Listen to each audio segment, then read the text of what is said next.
My Lupus Living Room is a place to listen to the stories of ordinary, everyday people who are not afraid to share the struggles and successes of living with a chronic illness called lupus. These brave Lupians put it all out there to bring us all in. We celebrate people living with lupus. My name is Suzanne. I am a mom, a wife, a business owner, and the CEO of the Lupus Foundation of America's Great Ohio chapter, and a whole lot more. But most of all, I have lupus. My purpose and my passion are to help other people with lupus. For me, lupus was a lonely, miserable, misunderstood disease, and I'm here to tell you that today it doesn't have to be. I want to talk more about the things we do not normally talk about. Since lupus impacts mostly women, my Lupus Living Room will have a focus on what it's like to be a woman living with this mysterious, unpredictable disease that has no cause or cure. I know that many would love to connect with others that have lupus. These women are fearless and have extraordinary stories of survival. I'm excited to welcome my not-so-famous guests, and with their inspiring stories that offer hope and inspiration to fellow Lupians. I believe this project will not only create awareness about lupus, but offer encouragement to those listening. Remember, there is no I in the word lupus, but there is the word us. The Lupus Foundation of America, Great Ohio chapter is here for you. For your chance to share your story and visit with me, you can reach out to me at Suzanne at Lupus Greater Ohio or call 1-888-NO-LUPUS. So for now, sit back, relax, and enjoy. Welcome to my Lupus Living Room. I am so excited to have a special guest today. Um, there's some sadness, a great deal of sadness to this young lady's life, as well as a journey that she's on that we can all learn from. So I'm hoping that she's going to share a journey with us, and I don't want to depress anybody about it. She did have a tragedy in her life, but her and her family are moving on, and they're trying to make a difference in the world of lupus. So, welcome to my Lupus Living Room here at the Lupus Foundation of America's Great Ohio chapter. And join me in welcoming Ashley Houston. And Ashley Houston is going to share a story with us. And I may pop in and ask some questions out of curiosity. But Ashley, state your name, and it's you've got the microphone, and you have a story to tell, and we learn from stories. Okay, no matter how sad some of them may be, there's something positive that comes out of everything. So, first of all, let me share with you that Ashley, if in case you don't have a copy of our latest Lupus magazine, she shares a story, her story, a little bit of her story in there, um, with an article written by Sonia Callahan. And they are from a huge skating community uh, in Ohio. There was a beep. Did you hear that? And so, okay, enough of me. Go ahead, Ashley. How did you come to our world in lupus? Um, well, first and foremost, thank you for having me on your show. If you can't tell, I am nervous. That's Uh, okay. That's okay. You I don't need to be first, nervous with me. I'm as real as they get. Okay. thank you, thank you. Hmm. I first came uh to experience lupus when my sister was about maybe in the fifth grade. She was really sick one day and she had pneumonia, and uh but one day she was like too sick, and it was like it kind of scared us. So when we took her to the hospital, they said that pneumonia had triggered her to have rheumatoid arthritis, if remember correctly, and lupus. Now, for the first part, like for the first maybe couple years, it really wasn't a huge effect on her. I think the hugest effect that she had was from the medicine that she was taking.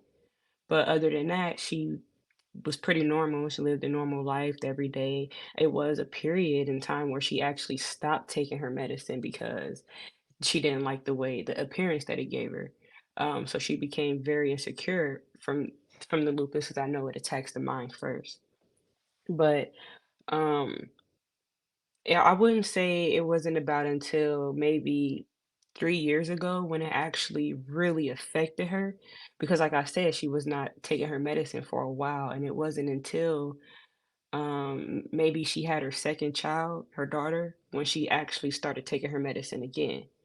And even still, without her taking her medicine, she it didn't affect her in life. So after she had her second child, because they told her, she wasn't supposed to have kids, and no, and like at her second child put her at a high risk. So she started taking her medicine again. So she was doing good for a while. And it wasn't until maybe she passed away January of 2023. So I say the year before that is when she actually started getting really sick. Like it was taking over her body. And so like once it got extremely serious to that point, that's when she um like took like everything more seriously, I should say. She still like went about and enjoyed her life, but she really couldn't do much because she was in and out of the hospital so much. Like it was to the point where like I don't know if the outside was getting her sick or what, but it's like soon as she got out the hospital, she would be home for like at least a day and would have to go right back, you know. So, do And you they put that know?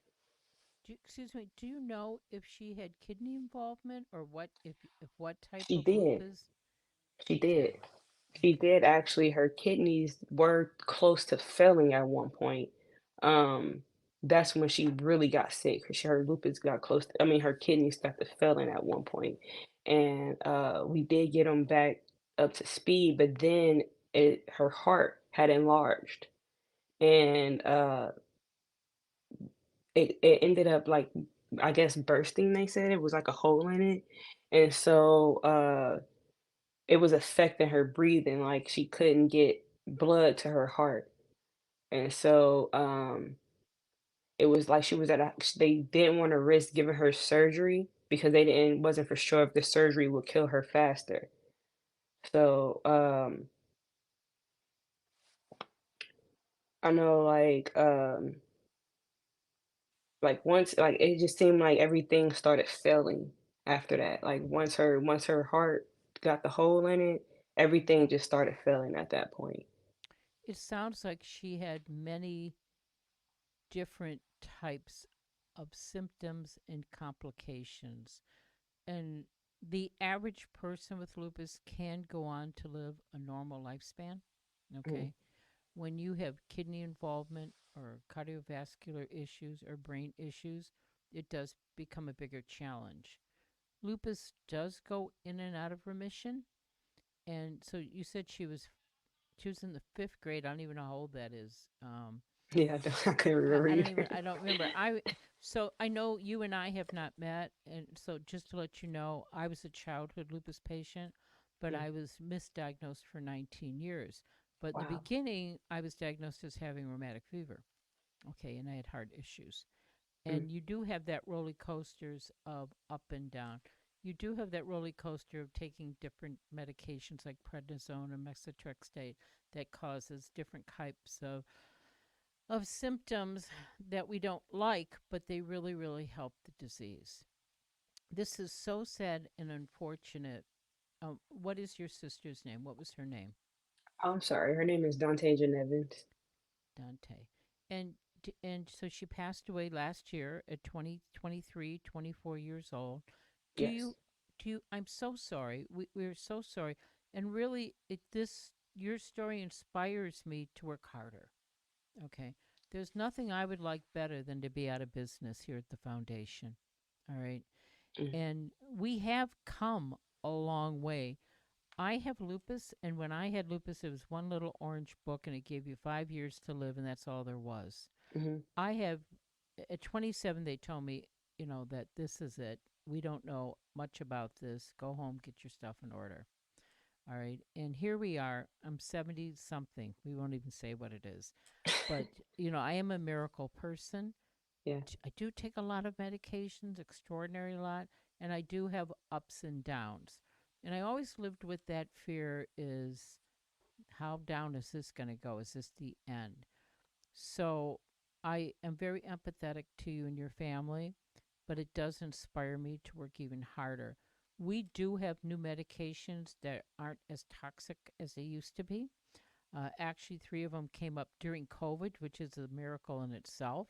Mhm. More and more people have heard about lupus now, where back in my day, they thought it was the plague or leprosy. No one knew what it was. You said lupus and they ran away. At least today, if you mention the word, someone you know has lupus. They may not know what it is yet. People don't understand what lupus is yet. And really, it's difficult because each one of us is different. I don't know technically if you actually know your sister's symptoms and all that happened to her. Usually siblings don't. They just say she has lupus. Um, but all kinds of things. Usually when you have lupus, you have other things that go along with it. Yeah. So I'd like to know, I'm just curious, do you have, there's you, are there other siblings in the family? Yes, I actually have three brothers, three other brothers. One of them actually did want to join us today, but I didn't know how to answer that question, so I Of just left course it. he could have joined us. Go give him the link. Tell him to jump in. He doesn't have to wear one of these things. He probably wouldn't Apps. be prepared for it right now because I There's no never. preparation here. This is just real life. We're sitting at the coffee table here, okay? Um. Uh oh. Oh, I'm still here. I'm just, You just okay. yeah, Um. So you have three brothers yes. and a sister. Is there another sister?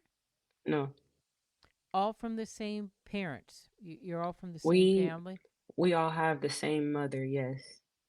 You all have the same mother. Yeah. So were there other autoimmune issues in the history of the family? Um, yes, my brother has sickle cell. He Okay. is 21 now, or he's about to Okay. be 21, but he has sickle cell. And my younger brother, who is about to be 18, he just has asthma. Okay. Not just asthma, because that's a challenge too. Yeah. I also have asthma. Um, and your sister got sick when she was in the fifth grade. Did she miss school? How did she Yeah. do with the other kids? Did she miss a year of school? Was she retained in school? Did she go to school? Yes, so for the beginning of it, until we was able to, get her stable, she was not in school. But when she was able to go back to school, she actually did thrive academically. But what hindered her was, like I said, her appearance. She didn't Mm, like the look that it gave her because some of the medicine it made her gain weight. right. And so she had weight in her face and her body slimmed down at one point, Hmm. but it was still in her face. So her Right. appear like, she didn't it's not like anybody was bullying her. It was just that she didn't like that everybody felt bad for her.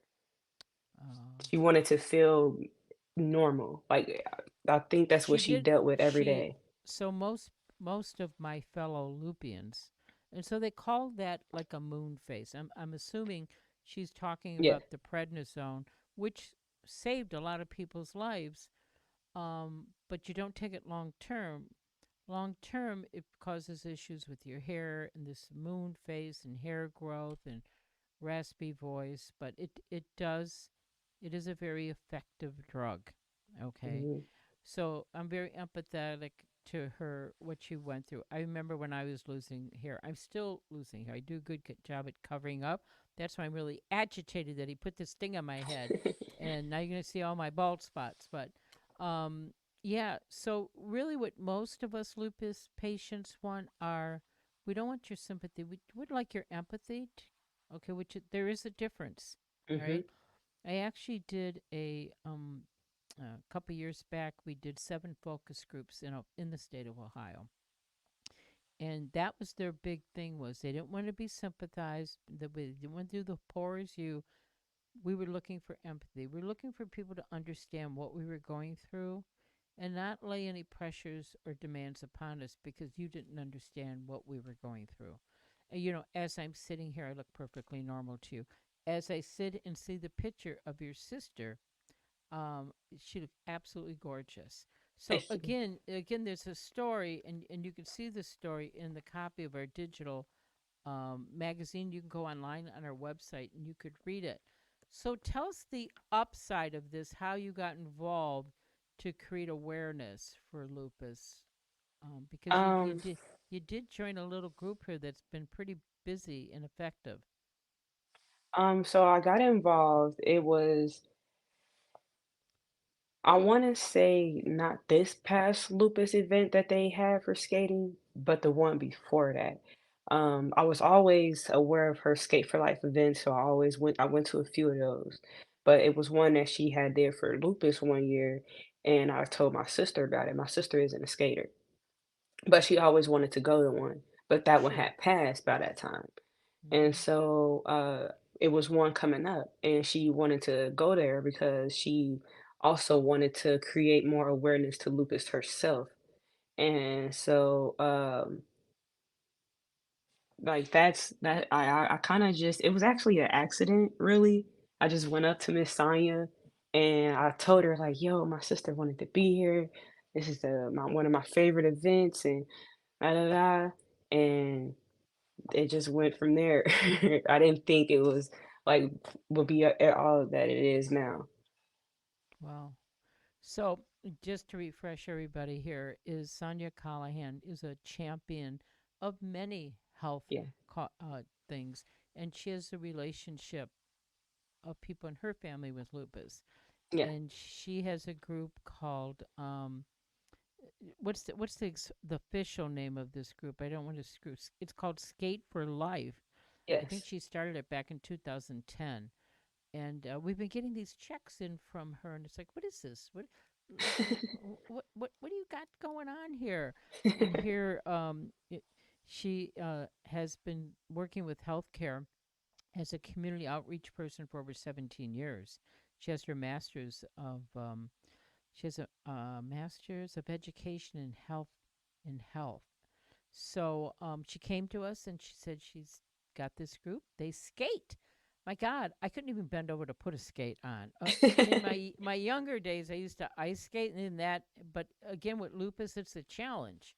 You know, it's a challenge at any rate. But she has a scripture that I absolutely love, um, and she put it in her article. She said she is inspired by Hebrews 13:16, which states, and don't forget to do good and to share with those in need, for these are the sacrifices that pleases God.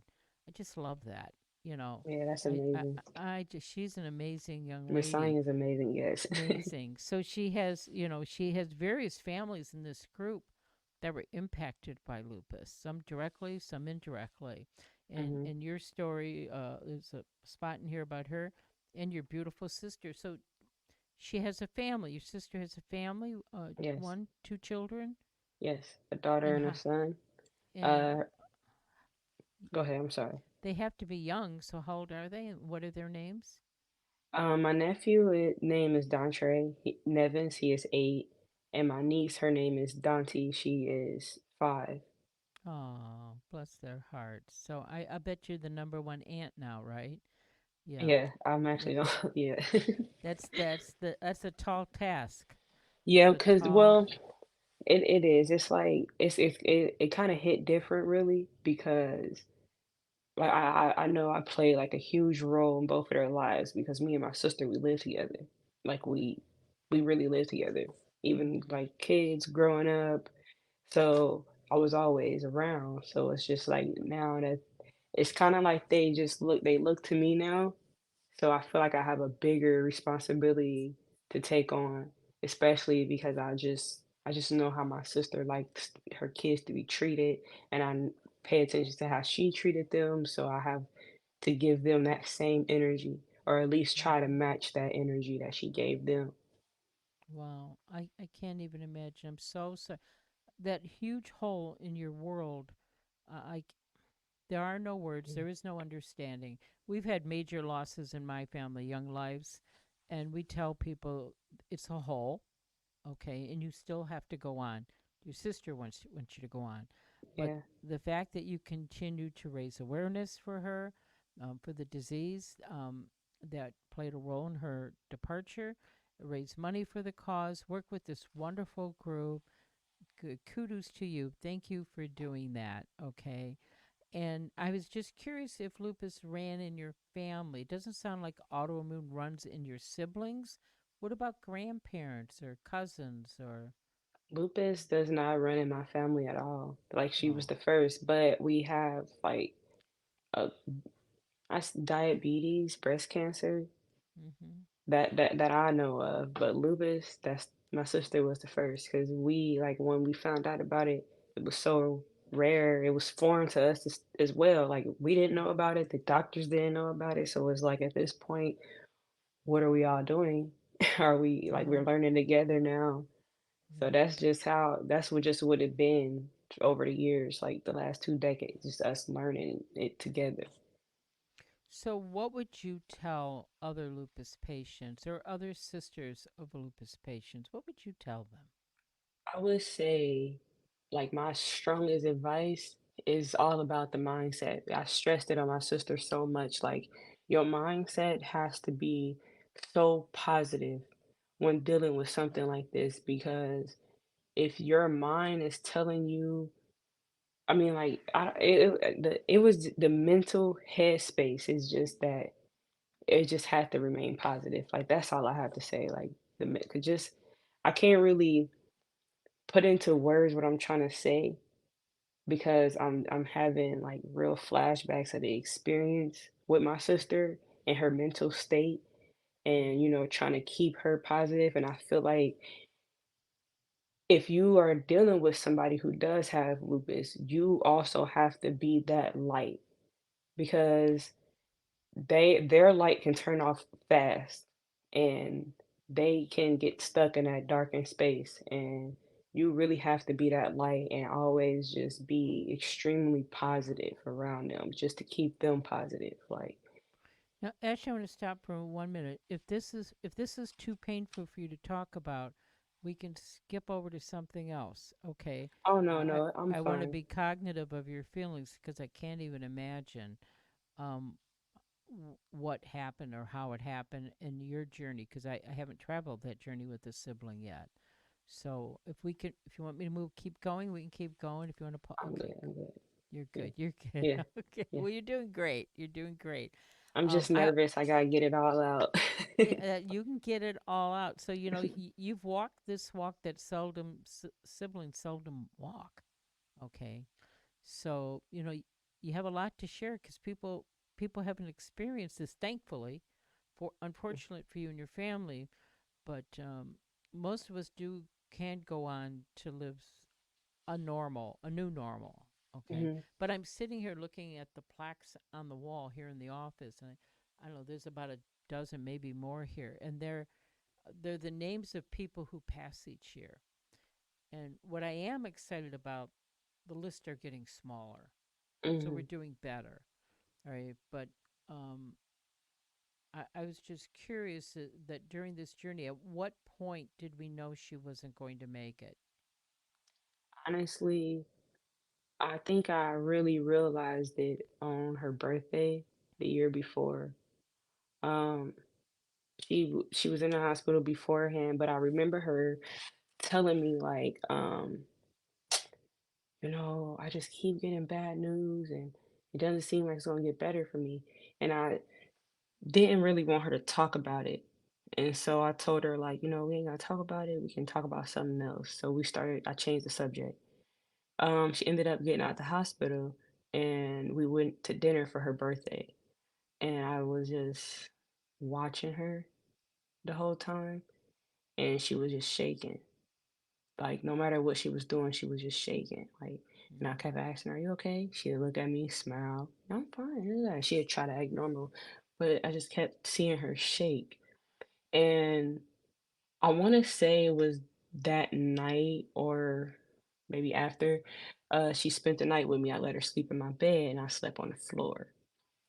And I ended up waking up in the middle of the night because I kept hearing her up. And I remember getting up and I'm up. She was just sitting up talking, but her eyes were closed. So I'm like, "Sis, you okay?"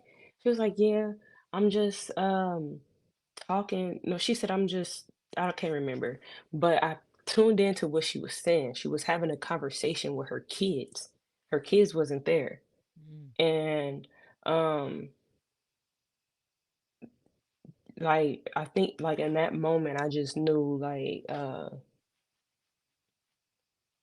it's getting close. Like and she actually knew that she didn't have that much time left at that point. She knew.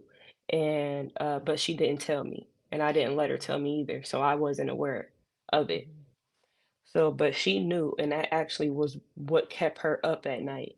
Every night she would stay up and she would sleep during the day. Yeah. Because she was afraid that she would stop breathing. I did not mention this before, but she did a month before her birthday. This is why she was in the hospital, which was October 20 something. I can't remember, but she actually did pass away. She stopped breathing. They brought her back, and like in that whole time frame right there, it all just started to make sense to me. Like she's in her last days for sure. Mhm. Well, and your brothers, now, men are different. We all know they're from Mars, right? Yeah. So how did they respond to a sick sister? My brothers, honestly, I think they didn't want to face it. They didn't want to face it really. Um, how can I put this? Like, I think they were like I won't say that they were oblivious to it, but I think subconsciously they forced themselves to not see it or believe it. So they just acted normal. But I can mention this. Um, my sister passed away at home. She passed away in my brother's arms. Oh. Um, he is I'm the oldest, she's the second oldest, and he's the third oldest. Mhm. So, yeah, I can say like the third and the youngest, how they respond now, they really cannot accept that their sister isn't here. So they are working on it, but at first it was coming off as extreme anger. Now, my brother, the one who has sickle cell, he just became very like on his health more because they would be in the hospital at the same time sometimes. Oh. And so, yeah. So like, but now I feel like my brothers are, because they both have daughters as well. One of them, my sister did not get to meet. Mhm. So I think like really is just they became, because if you knew my brothers was so macho and dominant and just a boy, I don't know. But now they are extremely soft. They are Oh. they are like I don't know, they just more soft now. Yeah. Well, It's not so much. I can imagine this loss had a major impact on their lives, their emotions, the shock. The shock. So are your parents both alive still? Are her parents and your parents still alive? They're still with Yes. us? Yeah. Yes. Okay. Me and my sister Um have different dads, but yeah. okay. And so we talked about what you want people to know. Is there something you would do differently in the way of her care or paying attention to the disease? Yes. Um I feel like I should have been more invested. That's what I would have done differently. I would have been more invested into what lupus actually was. I would have, because I take like different kind of supplements myself to keep a healthy immune system, a strong immune system. And I probably, because I've have tried to get her to take that, I mean, take supplements as well, but she was too, scared to mix it in with her medicine. So I feel like I would have pushed her to be more active. mhm. Um, So I'm just although going to she, I'm going to pause there for 1 second. mm, You can't take supplements, but first check with if for my audience. You can take supplements, but make sure your doctor knows and gives you permission because sometimes they don't mix well with the prescribed medicine. We don't yeah, ever want you to take your prescribed not take it. you have that conversation with your doctor before you start. Okay, go ahead. Um, yeah, so I really, cause I'm really a nature girl, Yeah. and I probably wouldn't have been so afraid of her illness because that's just really what it was. I was so afraid, like I didn't like I would push her to like be more active and do more things to I don't know, feel like herself again, but I wouldn't push her as much as I should have because it's like, Hmm. what if she can't do that? What if we go outside and go for a walk and something happens? Like everything was just scaring me for real. So Hmm. I wouldn't have been so fearful of her illness because I feel like that just hindered me from Well, really I want you like to doing, know, even as patients, we're fearful. So, one of the challenges that we hear all the time is how we lose friends or family or being invited out because this is such an unpredictable disease. One minute we're okay, and the next minute, boom, we could be flat on our back. So yeah, we're reluctant to make arrangements and outings and say yes to things that we're invited to because we never know. We never know how we're going to feel. And a lot of us have lost friends for that because the people didn't understand it or they mm, stopped inviting us. They just stopped inviting us. So, yeah, that's an issue that we're all confronted with because we never know how we're going to feel. We never know how we're going to feel.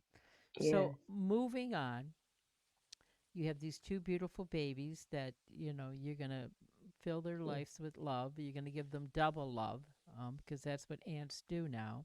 yeah, And you got these brothers to help, you know, and to keep her memory alive and hopefully to continue to work alongside the Lupus Foundation. Get yeah, involved in the walk in her memory when we have it. yeah.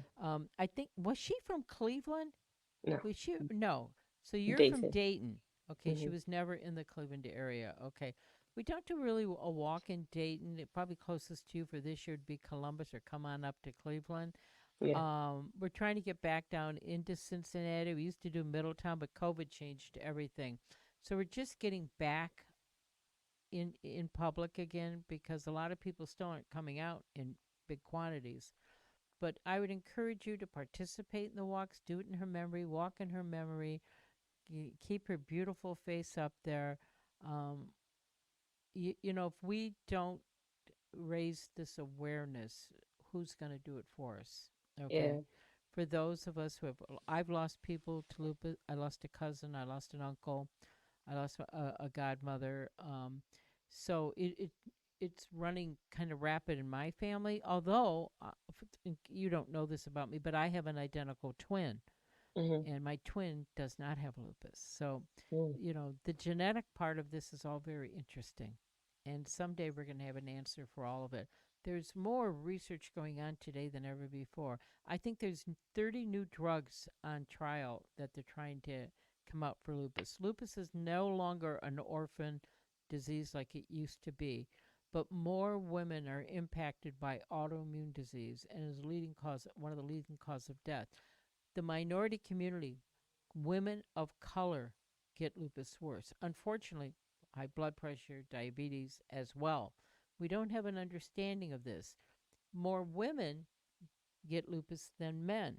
There's more studies going on about that. So the more dollars we raise for research and the more we do on Capitol Hill and in our state house here, um, it brings us closer to some answers. We call it a cruel mystery because we don't have a lot of answers. We don't know where it yeah, came from. We don't know what causes it. We don't have a specific drug or test to treat it. It mimics other diseases. So it takes a long time to get diagnosed. The fact that she was diagnosed so young, so she got sick in the fifth grade, but did she get diagnosed at 18 or 19? I think, mm. no, okay. It took She me got diagnosed 19. right then and there. Did she? So Yeah, that is incredible because it usually doesn't happen like that. So mm, kudos whoever made the diagnosis, but usually you sit on a fence for a long period of time. yeah, they caught Um, it early. I think, like one thing that I love about what Skate for Life does, because like we said, like lupus is so rare, nobody really know anything about it, and spreading this awareness, it just gets people who have around them who has lupus. Like I feel like everybody should be aware of this so they can know how to deal with somebody that does have it, or so the person who does have it know how to deal with it themselves. Like this is a question mark disease. Like it's a big question mark when you say lupus. Like what Mm-hmm. is that? Where does it come from? What does it do to you? Mm-hmm. Like I didn't even know for a while. I did not know lupus could kill you. Yeah. I didn't even I thought it was just something like So something like sickle cell maybe.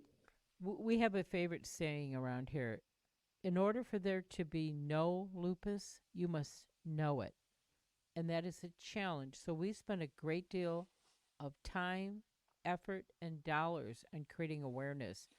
And what you are doing right now, sharing your story, it'll reach thousands of people and it'll let them pay attention to symptoms. We're hoping that people go on our website at www.lupusgreaterohio.org, take the self assessment quiz, and if you have at least 4 out of 11 criteria, let's have a conversation. Because once you get to those 4 criteria, you should probably visit your rheumatologist and let them do some tests, let them ask you some questions, and let's be proactive instead of reactive. Okay, if we catch it early enough, the hope is that the journey will be won't be your journey. It'll be a pleasant journey or manageable journey.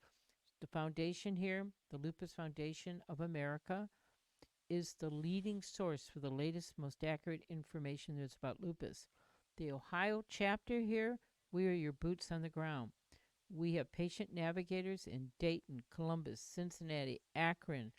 Those patient navigators are trained with a very good understanding of lupus.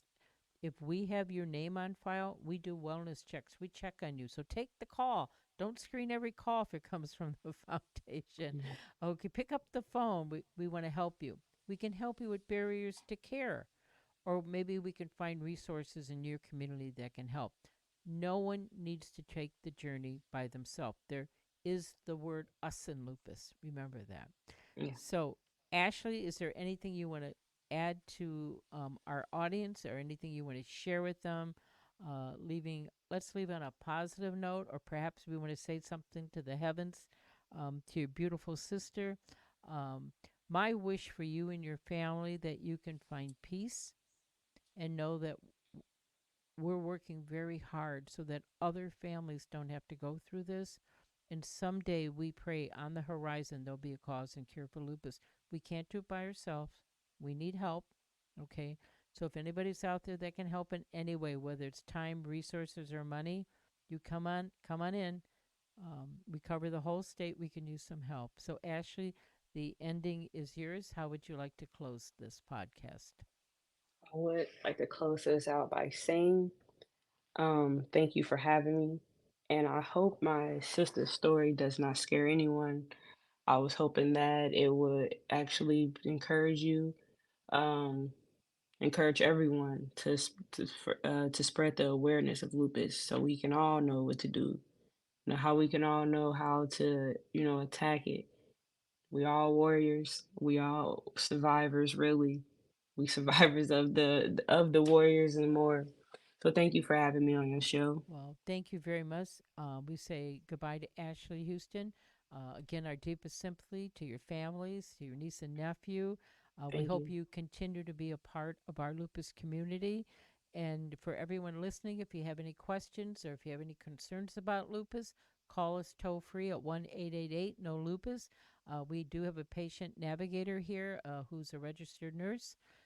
If you need resources, let's see if we can help you, and together we can all make a difference. And let's end it on Hebrews 13:16, which states, "And don't forget to do good and to share with those in need, for those are the sacrifices that please God." Yes, Thank you. peace and love. Thank you. Welcome to our Lupus Living Room. Again, your doctor is the best resource for you for the treatment of your disease. Um, and happy Valentine's Day. Remember, there is no I in lupus, but there is an us. Until next time, this has been my Lupus Living Room with the Lupus Foundation of America's Great Ohio Chapter. For more information and resources to help you in your lupus journey, please visit lupusgreatohio.org or call 1-888-NO-LUPUS. The funding for my Lupus Living Room is an earmark from the state of Ohio and managed by the Ohio Department of Health. Your physician is the best person to help you in the treatment of lupus. The information you learned here today can be discussed with your doctor, as your physician knows your medical history best. Please do not make any medical changes without consulting your physician first. As with any treatment, stay educated and get information from trusted sources.